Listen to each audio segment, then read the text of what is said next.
happened is that they've fixed our growth, our maturity. You're fixed about the age of 15 for the rest of your life. That's how it seems. I'm not kidding either. That's how people are fixed. The guys are the same. Sports, sports, sports. Till the day they die, they're watching sports.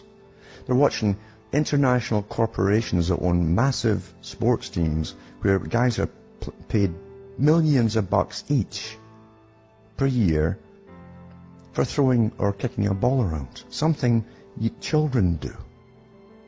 Something you grow out of as you grow up. And they knew they'd do this because H.G. Wells talked about it a long time ago. No. You see, when you take away your manhood, you only project it through someone else. Someone else who pretends at the weekend to be your tribe and he's fighting someone else. Because in your own life, you have no power at all. And you're putting on that fat gut with all the fast food you eat and the booze you drink. But there you are. Suddenly you see yourself as a warrior for the weekend. What a joke. What a joke. Everyone's been manipulated by science and scientific indoctrination, including their whole psychology. That's a big part of it, the biggest part of it. Which also is going to be joined with the U.S. Under the Anglo-American establishment, wrote about the kind of culture and the changes of culture over a 100-year period that they would actually design, implement and bring in. And H.G. Wells talked about it too. He talked about arenas.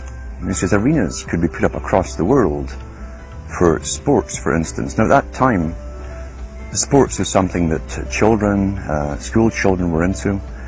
Adults became adults and got onto adult things.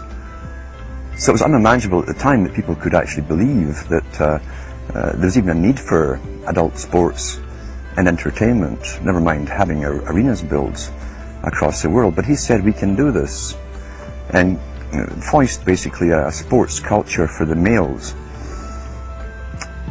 Using a tribal system, we're all tribal to an extent. That's why we even bother to vote for a tribal leader. This is well understood. That's why we're supplied with these leaders. And because the average man was to become more disengaged from his own destiny as the expert class arose, it was decided that the males would get their outlet basically, gradually becoming helpless as males through sports. Therefore they'd have a tribal team they could identify with, they could cheer them on as they were winning.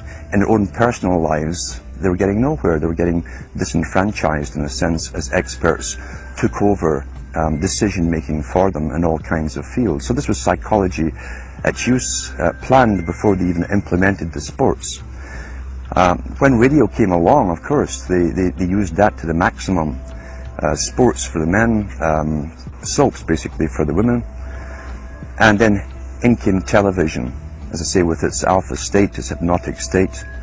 And sure enough, around the 1960s, really 50s and 60s, it took off. It really took off, and men became glued on Saturday nights to the sports shows. A culture industry, which is called by its own the culture industry.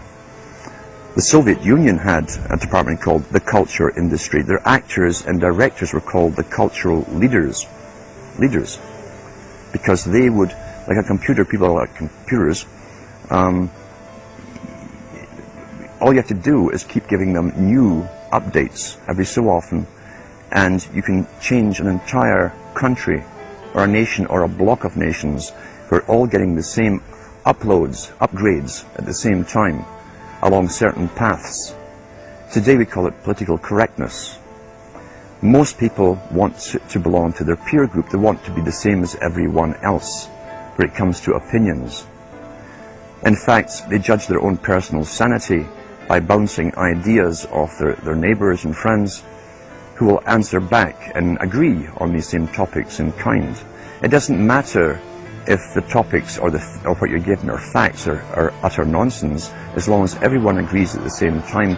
You'll say, well, I'm sane, and your friends will all agree because they've had the same information given to them.